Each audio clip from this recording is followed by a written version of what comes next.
There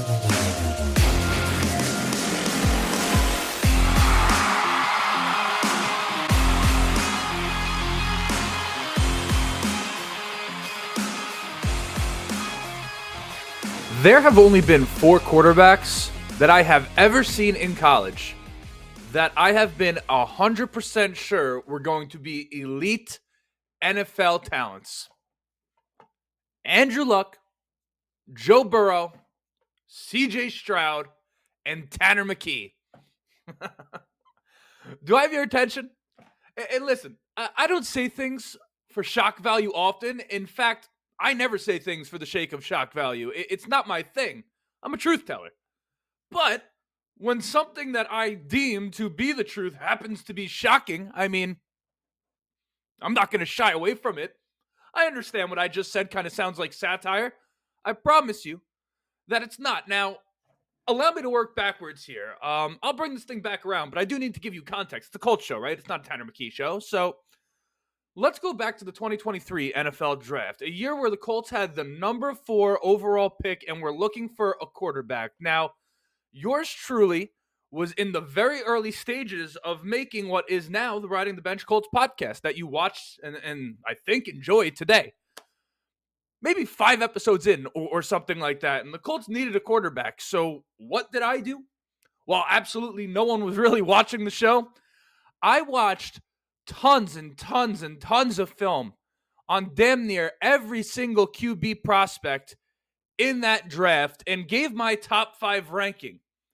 I had CJ Stroud at 1.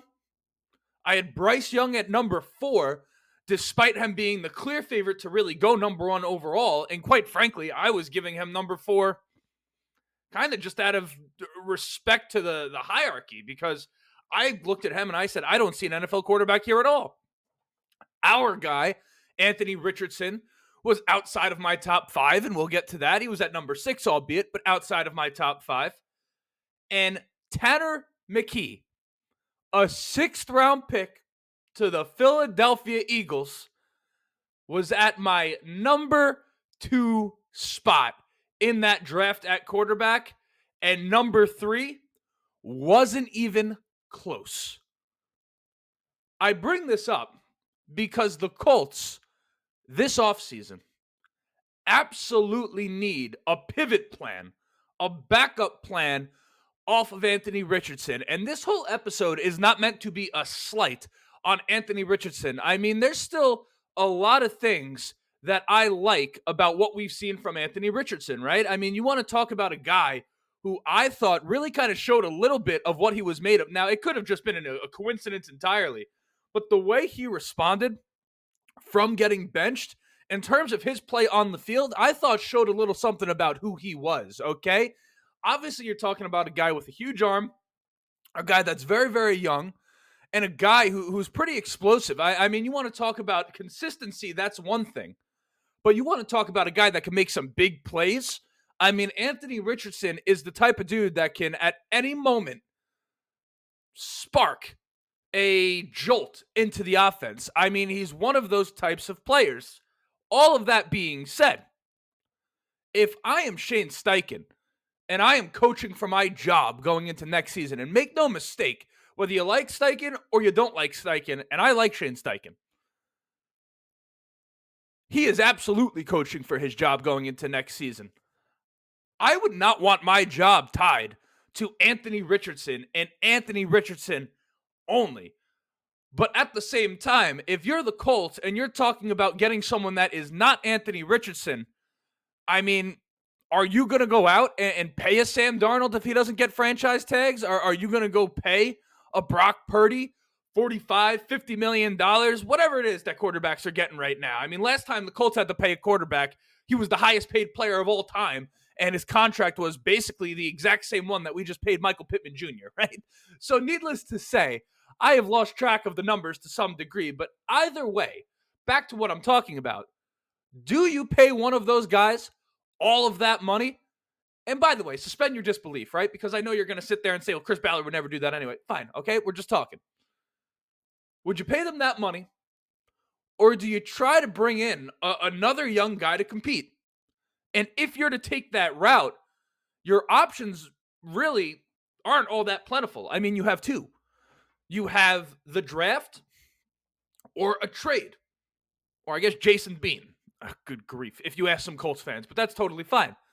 And spending a first rounder on a young quarterback at this juncture, particularly in a weak quarterback draft, seems really not only unlikely, but ill-advised. I mean, I don't think anyone here would really be in favor of drafting a first-round quarterback this year, although you guys surprise me in the comments section all the time. Now, back to kind of what I'm talking about and the title of the episode, when you talk about Anthony Richardson versus Tanner McKee, these are two very, very different types of quarterbacks. I mean, well, actually, hold on real quick.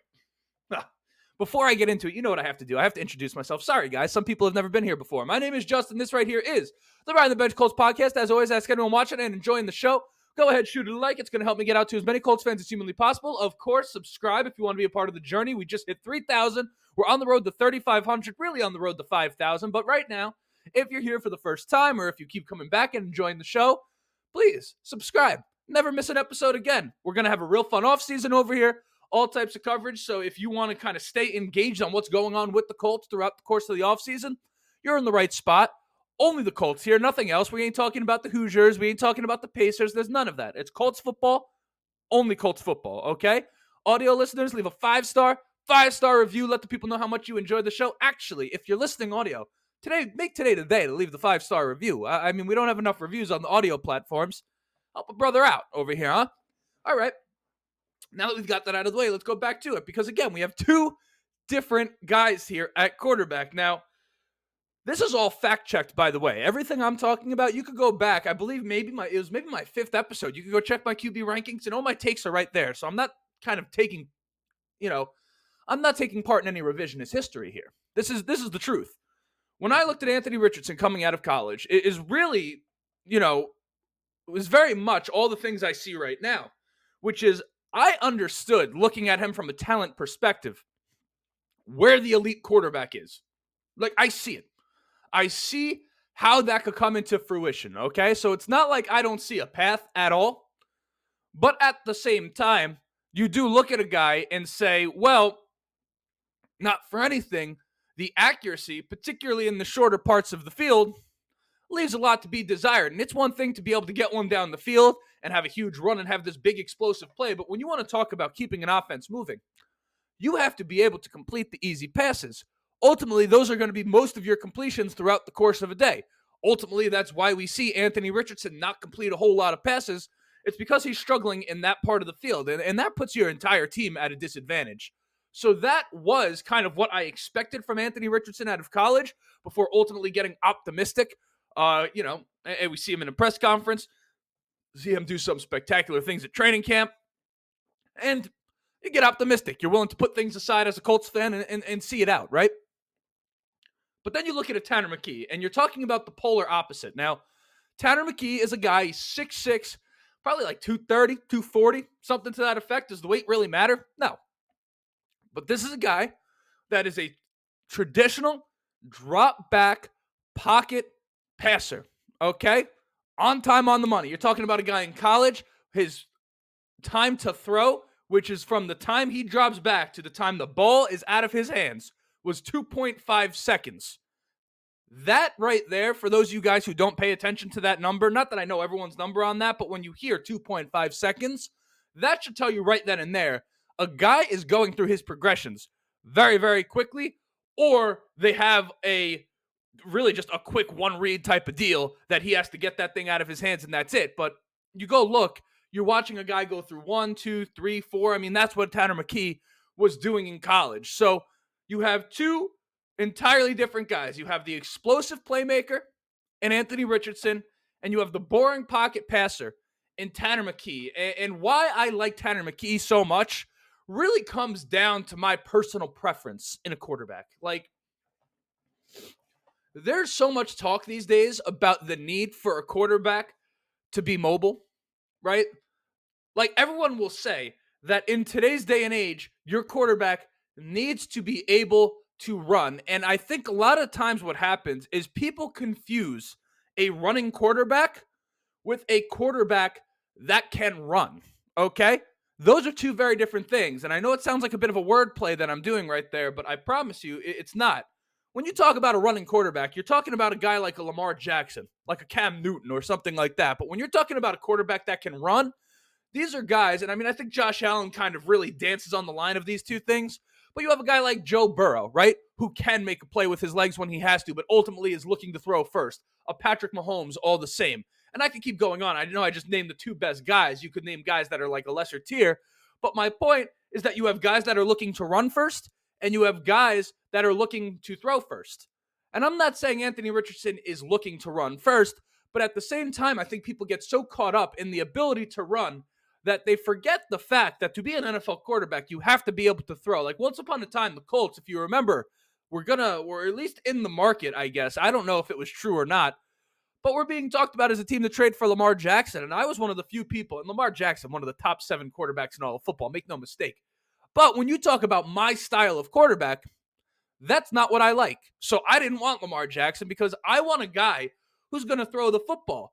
For all the people that think that doesn't work, explain to me how the best quarterbacks in the league are still the passers, no matter what. Like for every one Lamar Jackson you have like a bunch of Trey Lances, okay? But when you want to talk about someone that comes into the league and is on time, on target, goes through their progressions quickly, I mean, that is someone that you want, that ages very, very well in this league. Like if you cut off Joe Burrow's legs, I know he makes plays with them right now, but if you cut off Joe Burrow's legs, he would still be an elite quarterback. And in today's league, even though everyone has to be able to run, Tom Brady was still doing it at a high level to the very end. Drew Brees, before he literally, like his arm was gone, he was doing it at a high level to the very, very end. There's a reason a guy like Joe Flacco, who literally moves as if he has his feet in the sand, okay? There's a reason he could come out, complete a good amount of passes, throw for 250, 300 yards, and get the job done when he has to.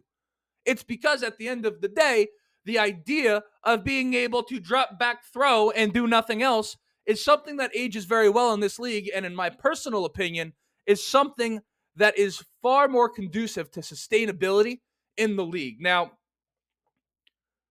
the question about trading for Tanner McKee, right? Which is really the entire point of the episode. What I like about that move, or the hypothetical of that move, is one, you have a guy who, did you just watch his first start? Go ahead and watch it. Here's your homework, by the way. For those of you who are as crazy as I am and love watching film like this, okay? And also, I'm looking at me right now like, what in the heck are you absolutely talking about? What does this even have to do with the Colts, okay? Watch his game, and maybe it has nothing to do with the Colts, but listen, I got to get a take. I want this take out there. Watch his game this week, okay? Watch his preseason performances the past 2 years, and watch him at Stanford. And try to separate yourself when you're doing those things. Separate yourself from the numbers just a little bit. The same way you try to do with Anthony Richardson when you talk about, when you try to justify him completing 45% of his passes, okay? Look at the ball placement of Tanner McKee, the maturity in the decision-making, the feel for the game, okay? And tell me there is not something there with that guy, okay? Tell me there's not something there. And then you consider the fact that the Eagles right now have Jalen Hurts, whom I would assume most people deem to be the franchise quarterback over there, although I know the Philly fans and the media are just as crazy, if not crazier than our fans, okay? They have Kenny Pickett, who they got from the Steelers, and then you have Tanner McKee, who's at third string right now. I think maybe Kenny Pickett is eligible to be a free agent this offseason. I'm not 100% sure, but my point in saying that is that it couldn't possibly cost much more than like a 5th rounder to go out there and get Tanner McKee, who ultimately is 24 years old, in my opinion, has all the tools it takes to be a top-flight NFL quarterback. And not for anything, if you're wrong, and if I'm wrong, all you did was give up a 5th-round pick. Okay, who was that? Darius Rush? Evan Hull? I mean, not for anything. You're really not giving up all that much. It's kind of a low-risk, high-reward option, and it allows you, a young guy, to develop and get behind in the case that Anthony Richardson isn't getting the job done next year. Because make no mistake, we can be patient all we want, and I'm willing to do so. I mean, you go back and check the channel up until recently, all I have done is support this guy, Anthony Richardson. All I have done is gas this guy up.